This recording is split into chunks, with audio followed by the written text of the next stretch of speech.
Hello, my name is Benjamin Wiker, author of The Darwin Myth, A Meaningful World, and the Catholic Church and Science. I'm a senior fellow at the Envoy Institute, the St. Paul Center for Biblical Theology, and at the Discovery Institute. Welcome to the Catholic courses and this lecture series on the 7 myths about the Catholic Church and science. Now, there's more than a little confusion about the relationship of the Catholic Church to science. All too often, it's presented in the popular media and even in history books as if it's a relationship of antagonism, a war, an endless battle between the forces of darkness and superstition, the church, and reason, science. Now, during these lectures, we will dispel this myth about the relationship between the Catholic Church and science. The truth is that contrary to how things are popularly presented, the Church is, always has been, the great patron and protector of science. Now, I know that you may find that hard to believe. You've heard about the whole Galileo affair, how the Church snatched Galileo, slammed him into a dark dungeon, tortured him for days on end so that, worn out by pain and humiliation, he finally was forced into saying that the earth was stationary and flat. Now, the first thing to remember about the whole Galileo thing is that, and you'll soon find this out in more detail, it's not true. In fact, it's a myth, if it's not an outright lie, as is the whole popular notion that the Catholic Church is even at war with science. The truth is, if I may put it in a single word, that the Church is the greatest friend to science. Not a flatterer, but a friend. Now, how are we going to begin to understand this? We're looking for a brilliant and insightful image by which we can grasp the essence of something we always turn to G.K. Chesterton. Although I'm not going to use an image about the relationship of church to science as he presented it, I'm going to use an image taken from Chesterton's orthodoxy, in which he describes the church as a heavenly chariot thundering through the ages, which along its perilous path leaves the dull heresies sprawling and prostrate, even while the church itself remains the truth, wild, reeling, but erect. For Chesterton, the church was a carefully balanced chariot careening through history, reeling and dodging first this way and that, almost tipping over to one side, then pulling back to the other, all in its attempt to avoid destructive heresies. Reeling away from the heresy of Arianism, the all too fashionable belief that Jesus Christ was a mere creature. Swerving away from the dangers of Gnosticism that would deny Christ's humanity and the goodness of material creation. Whirling away from Pelagianism that would deny the sovereign necessity of God's grace. Wheeling away from Calvinistic predestination that would destroy free will.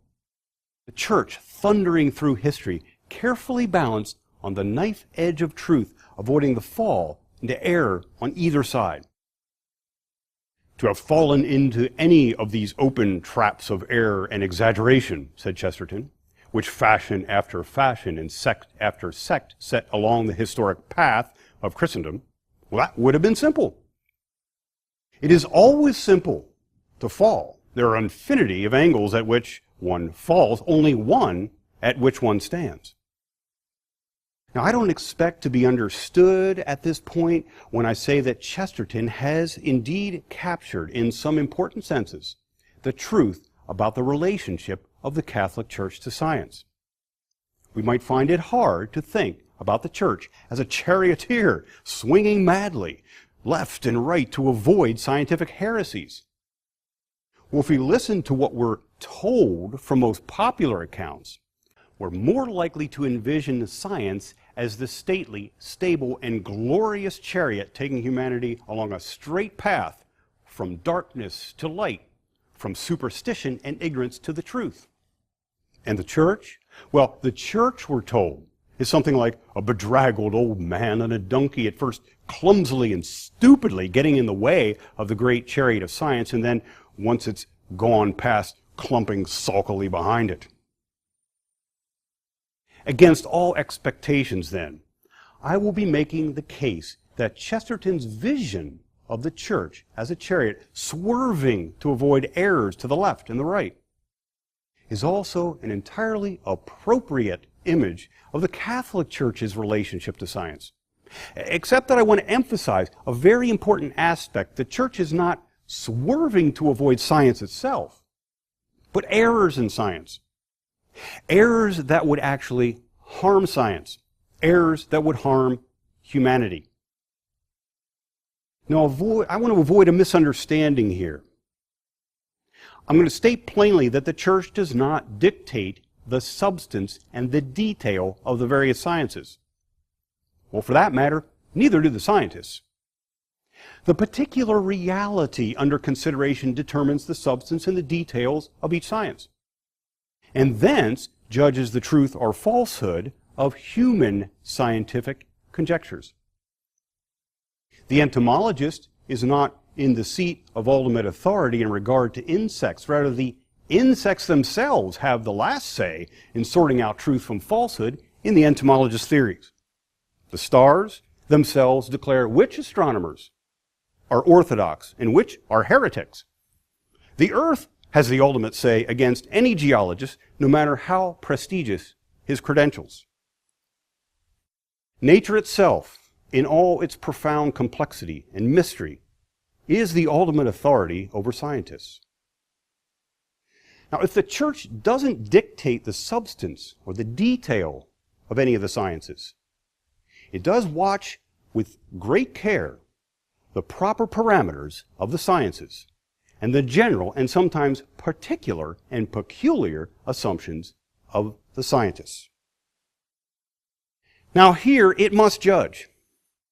And the reason is both simple and profound. Scientists are human. And sometimes the church must step in to remind them of their limits, especially those limits that safeguard their own humanity. Just as in regard to Christian orthodoxy, the church stepped in to safeguard both Christ's divinity and his humanity.